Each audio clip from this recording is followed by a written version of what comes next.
എന്തൊക്കെയുണ്ട് വിശേഷങ്ങൾ? എല്ലാവർക്കും സുഖം തന്നെയാണെന്ന് വിശ്വസിക്കുന്നു. ഞങ്ങളിവിടെ സുഖമായിരിക്കുന്നു.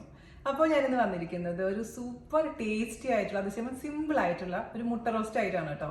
അപ്പോൾ നിങ്ങൾ വിചാരിക്കും മീന ചേച്ചി ഇതിനു മുമ്പ് മുട്ട റോസ്റ്റ് ഇട്ടിട്ടില്ല? ഇട്ടിട്ടുണ്ട്, പക്ഷേ അത് കുറേ മുന്നേ. ഇതെന്ന് പറഞ്ഞു കഴിഞ്ഞാൽ ഒരു പാർട്ടി സ്റ്റൈലിലാണ് ചെയ്തിരിക്കുന്നത്. അതായത് നമ്മളെ കഴിഞ്ഞ മാസം തോന്നുന്നു ഞാൻ ചിക്കൻ റോസ്റ്റ് ചെയ്തിട്ടുണ്ടായിരുന്നു. അതും അതേ സെയിം റെസിപ്പി തന്നെയാണ് ഞാൻ ഫോളോ ചെയ്തിരിക്കുന്നത്. ചെറിയ ചെറിയ മാറ്റങ്ങൾ മാത്രമേ ഉള്ളൂ. അപ്പോൾ നിങ്ങൾക്ക് തീർച്ചയായിട്ടും ഇഷ്ടപ്പെടും. ഇത് നമ്മുടെ അപ്പത്തിന്റെ കൂടെയും ഇടിയപ്പത്തിന്റെ കൂടെയും ചപ്പാത്തി പൊറോട്ട അതിന്റെ കൂടെയൊക്കെ അടിപൊളിയായിരിക്കും കേട്ടോ. പിന്നെ ഗീ റൈസ്. അപ്പോൾ എന്തായാലും നിങ്ങൾ തയ്യാറാക്കി നോക്കുക. ഇഷ്ടമായിട്ടുണ്ടെങ്കിൽ മാക്സിമം ഷെയർ ചെയ്യുക. അതുപോലെ തന്നെ സബ്സ്ക്രൈബ് ചെയ്യാത്തവർ ആരെങ്കിലും ഉണ്ടെങ്കിൽ നമ്മുടെ വീണാസ് കറികളിൽ സബ്സ്ക്രൈബ് ചെയ്യാനും മറക്കരുത്. അപ്പോൾ ഒട്ടും താമസിയാതെ നമുക്ക് എങ്ങനെയാണ് രുചികരമായിട്ടുള്ള മുട്ട റോസ്റ്റ് തയ്യാറാക്കാം എന്ന് നോക്കിയിട്ട് വരാം. ഓക്കെ, അപ്പോൾ നമുക്ക് വളരെ ഈസി ആയിട്ടുള്ള ടേസ്റ്റി ആയിട്ടുള്ള മുട്ട റോസ്റ്റ് തയ്യാറാക്കാൻ തുടങ്ങാം. ഞാൻ 2-3 ടൈപ്പ് ഓൾറെഡി ചെയ്തിട്ടുണ്ട് അല്ലേ. അപ്പോൾ ഇതെന്ന് പറഞ്ഞു കഴിഞ്ഞാൽ നമ്മുടെ ചിക്കൻ റോസ്റ്റ് ചെയ്തിട്ടുണ്ടായിരുന്നില്ലേ പാർട്ടി സ്റ്റൈലിൽ, അതുപോലെ തന്നെയാണ് ഞാൻ ചെയ്യുന്നത് കേട്ടോ. അപ്പോൾ അതിന് വേണ്ടി നമുക്ക് ഇതിലോട്ട് കുറച്ച് വെളിച്ചെണ്ണ ഒഴിച്ചു കൊടുക്കാം. സമയം നിങ്ങൾക്ക് ഓയിൽ വേണമെങ്കിൽ ഓയിൽ ഒഴിച്ചു കൊടുക്കാവുന്നതേ ഉള്ളൂ കേട്ടോ. 3 ടേബിൾ സ്പൂൺ വെളിച്ചെണ്ണ ഒഴിച്ചു കൊടുത്തിട്ടുണ്ട്, അല്ലെങ്കിൽ ഓയിൽ ഒഴിച്ചു കൊടുക്കാം.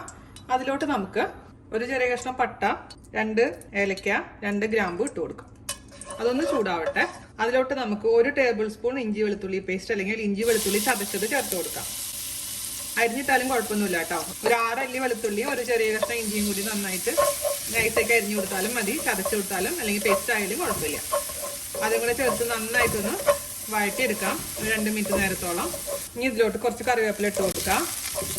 അതുപോലെ തന്നെ അതിലോട്ട് 3 സവാള നീളത്തിലരിഞ്ഞത്, 3 പച്ചമുളക് ചെറുതാക്കി അരിഞ്ഞത് ചേർത്ത് കൊടുക്കും. 3/4 ടീസ്പൂൺ ഉപ്പ് ഞാൻ ചേർത്ത് കൊടുത്തിട്ടുണ്ട്. ഇതെല്ലാം കൂടി നന്നായിട്ട് വഴറ്റി നല്ല ഗോൾഡ് കളർ ആവുന്ന വരെ നമുക്ക് വെയിറ്റ് ചെയ്യാം കേട്ടോ. അപ്പൊ നമ്മുടെ സവാളയൊക്കെ നന്നായിട്ട് ഗോൾഡ് കളർ ആയിട്ടുണ്ട് കേട്ടോ. ഇനി നമുക്ക് തീ കുറയ്ക്കണം. ഞാനിപ്പോ മീഡിയം ഫ്ലെയിമിലാണ് തീ വെച്ചിട്ടുണ്ടായിരുന്നത്. ഇനി തീ ലോ ഫ്ലെയിമിലോട്ട് മാറ്റുക. അതിനുശേഷം ഇതിലോട്ട് 1/4 ടീസ്പൂൺ മഞ്ഞൾപ്പൊടി, 1 ടീസ്പൂൺ എരിവുള്ള മുളക് പൊടി, 1 ടീസ്പൂൺ കാശ്മീരി മുളക് പൊടി ചേർത്ത് കൊടുക്കുക. നന്നായിട്ട് പച്ചമണം മാറുന്ന വരെ വഴറ്റി കൊടുത്തതിന് ശേഷം നമുക്ക് ഇതിലോട്ട് മല്ലിപ്പൊടി ചേർത്ത് കൊടുക്കാം കേട്ടോ. അപ്പോൾ 2-3 മിനിറ്റ് ചെറിയ തീയിലിട്ടതിന് ശേഷം നന്നായി അങ്ങ് വഴറ്റി കൊടുക്കാം. ഇനി നമുക്ക് ഇതിലോട്ട് 2 ടീസ്പൂൺ മല്ലിപ്പൊടി ചേർത്ത് കൊടുക്കാം. എല്ലാം ടീസ്പൂൺ കണക്കാണ്, ടേബിൾ സ്പൂൺ ഒന്നുമില്ല.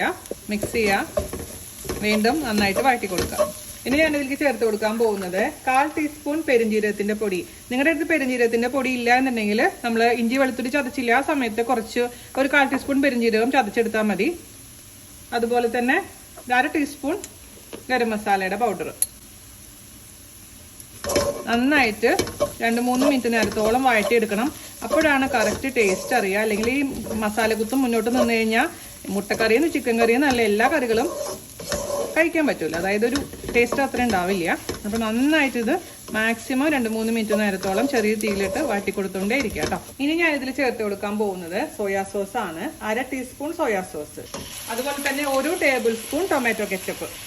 നന്നായിട്ട് മിക്സ് ചെയ്യുക. ടൊമാറ്റോ സോസിന്റെ ഒക്കെ ഒരു റോ ടേസ്റ്റ് മാറുന്നവരെന്ന് വാട്ടി കൊടുക്കാം. അതിനുശേഷം വേണം നമുക്ക് ഇതിലേക്ക് തക്കാളി ചേർത്ത് കൊടുക്കാൻ. ഈ ടൊമാറ്റോ സോസും അതുപോലെ തന്നെ ഈ സോയാ സോസും ആണ് ഇതിന്റെ ഒരു ഡിഫറൻസ് എന്ന് പറയുന്നത്. 2-3 മിനിറ്റ് അതും ചേർത്ത് വഴറ്റിയതിന് ശേഷം നമുക്ക് തക്കാളി ചേർത്ത് കൊടുക്കാം കേട്ടോ. അതിന്റെ പച്ചമുളക് മാറിയിട്ടുണ്ട്. അതിലോട്ട് 2 തക്കാളി ചേർത്ത് കൊടുക്കാം. എന്നിട്ട് നമുക്കത് അടച്ച് വെച്ചിട്ട് തക്കാളി നന്നായിട്ട് കുക്കാവുന്ന വരെ നമുക്ക് വെയിറ്റ് ചെയ്യാം. അല്പം വെള്ളം വേണമെങ്കിൽ നമുക്ക് ചേർത്ത് കൊടുക്കാം. നമ്മുടെ തക്കാളിയൊക്കെ നന്നായി കുക്കായിട്ടുണ്ട് കേട്ടോ. ഇനി തുറന്ന് വെച്ചിട്ട് നമുക്ക് ഒന്നും കൂടെ ഒന്ന് റോസ്റ്റ് ചെയ്തെടുക്കണം. അപ്പോഴാണ് ആ തക്കാളി ഇങ്ങനെ ശരിക്കും അലിഞ്ഞ് ചേരുകയെന്ന് പറയത്തില്ലേ. തക്കാളി ഇങ്ങനെ തനിയെ കടിക്കാൻ കിട്ടരുത്, അലിഞ്ഞ് ചേരുന്ന പോലെ ആവണേ. അതിനുശേഷം നമുക്ക് ഇതിലേക്ക് ചൂടുവെള്ളം ഒഴിച്ചിട്ടൊന്ന് വീണ്ടും തിളപ്പിച്ചെടുക്കാം. ഭയങ്കര തിക്കായിട്ട് റോസ്റ്റ് ആക്കണം എന്നില്ല എന്നുണ്ടെങ്കിൽ കുറച്ച് ലൂസായിട്ട് നമുക്ക് ഉപയോഗിക്കട്ടെ ഈ കറി. എന്നിട്ട് ഉപ്പൊക്കെ നോക്കുക. ഇനി നമുക്ക് ഇതിലേക്ക് ചൂടുവെള്ളം കുറച്ച് ഒഴിച്ചു കൊടുക്കാം കേട്ടോ. ഒരു 1/2 ഗ്ലാസോളം ചൂടുവെള്ളം ഒഴിച്ചു കൊടുക്കാം.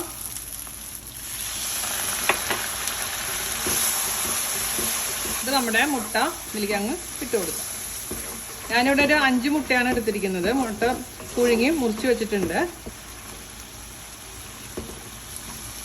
അതിനുശേഷം ഈ മസാല മുട്ടയുടെ മേലേക്ക് കൂടെ അങ്ങോട്ട് ആക്കി കൊടുക്കാം.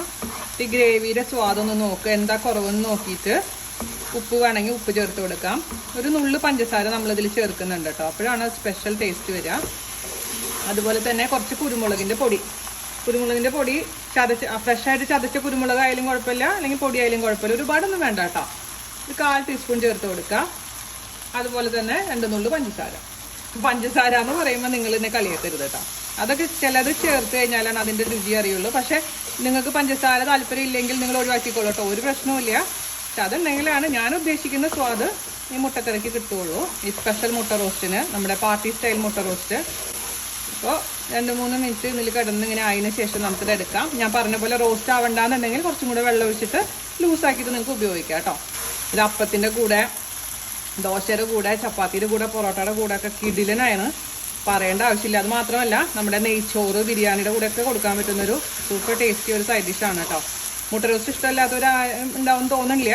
വെജിറ്റേറിയൻസിനല്ല ഉദ്ദേശിച്ചത്. മുട്ട ഇഷ്ടപ്പെടുന്നവർക്കൊക്കെ ഈ റെസിപ്പി ഇഷ്ടമാവുമെന്ന് ഞാൻ ഗ്യാരണ്ടി തരുന്നു. അപ്പം നമ്മുടെ മുട്ട റോസ്റ്റിലോട്ട് ഇനി നമുക്ക് ചേർത്ത് കൊടുക്കണം എന്താണെന്നറിയാമോ? ഒന്നില്ലെങ്കിൽ നല്ല കട്ടി തേങ്ങാപ്പാൽ, അതല്ലെങ്കിൽ നമ്മൾ കാഷ്നട്ട് ഒരു 15ഓളം അണ്ടിപ്പരിപ്പ് വെള്ളത്തിലിട്ട് കുതിർത്തിട്ട് അത് അരച്ചിട്ട് ചേർത്ത് കൊടുക്കാം. ഞാനിപ്പോൾ ഇവിടെ നല്ല കട്ടിപ്പാലാണ് ഒഴിച്ചു കൊടുക്കാൻ പോകുന്നത്. ഏതെങ്കിലും ഒന്ന് ചേർത്ത് കൊടുക്കാം കേട്ടോ. ചേർത്ത് കൊടുത്തതിന് ശേഷം നന്നായിട്ട് ഇളക്കി കൊടുത്തോണ്ടേ ഇരിക്കണം കേട്ടോ. കുറച്ച് നന്നായിട്ട് കുക്കാവണം, അല്ലെങ്കിൽ ഇങ്ങനെ പിരിഞ്ഞു പോണ പോലെ ഉണ്ടാവാൻ പാടില്ല. അതുകൊണ്ട് പതുക്കെ ഇളക്കി കൊടുത്തോണ്ടേ ഇരിക്കുക. കുറച്ച് കഴിയുമ്പോൾ വീണ്ടും നല്ല കളർ വരും. ഇപ്പം നമ്മൾ ചേർക്കുമ്പോൾ ഒരു ചെറിയൊരു ലൈറ്റ് ഷെയ്ഡിലോട്ട് മാറിയിട്ടുണ്ട്. തേങ്ങാപ്പാൽ ചേർക്കുമ്പോൾ ഒരു പ്രത്യേക സ്വാദാണ്. അണ്ടിപ്പരിപ്പ് നല്ലതാണ്, കുഴപ്പമൊന്നുമില്ല. ഞാൻ ആ ചിക്കൻ റോസ്റ്റിൽ അണ്ടിപ്പരിപ്പാണ് ഉപയോഗിച്ചിട്ടുണ്ടായിരുന്നത് കേട്ടോ. 2 മിനിറ്റ് കഴിഞ്ഞിട്ട് ഓഫ് ചെയ്യുക. എന്നിട്ട് അവസാനമായിട്ട് നമുക്ക് ഇതിലോട്ട് കുറച്ച് കറിവേപ്പിലയും അതുപോലെ തന്നെ വെളിച്ചെണ്ണയും ഒഴിച്ചിട്ട് അങ്ങ് ഓഫ് ചെയ്യാം. ടേസ്റ്റ് നോക്കാൻ മറക്കരുത്. ഞാനൊന്ന് രുചി നോക്കട്ടെ. ഒരു പൊടിക്കും കൂടെ പഞ്ചസാര വേണം. ഞാൻ ഓഫ് ചെയ്യണം കേട്ടോ. അപ്പം നമുക്ക് അവസാനമായിട്ട് കുറച്ച് കറിവേപ്പില ഞാനിട്ട് ഇട്ട് കൊടുക്കാം. അതുപോലെ തന്നെ കുറച്ച് പച്ച വെളിച്ചെണ്ണ ഒഴിച്ചു കൊടുക്കാം. പിന്നെ നമുക്ക് ഒരു പച്ചമുളക് അരിഞ്ഞത് ഇട്ട് കൊടുക്കാം. മിക്സ് ചെയ്യാം.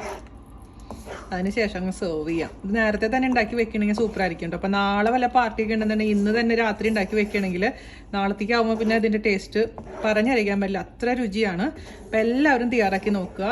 അതുപോലെ തന്നെ ഇഷ്ടമായിട്ടുണ്ടെങ്കിൽ മാക്സിമം ഷെയർ ചെയ്യുക, നമ്മളൊന്ന് സപ്പോർട്ട് ചെയ്യുക. അപ്പോൾ അടുത്ത അടിപൊളിയായ റെസിപ്പി ആയിട്ട് വരുന്നവരെ നന്ദി, നമസ്കാരം. താങ്ക്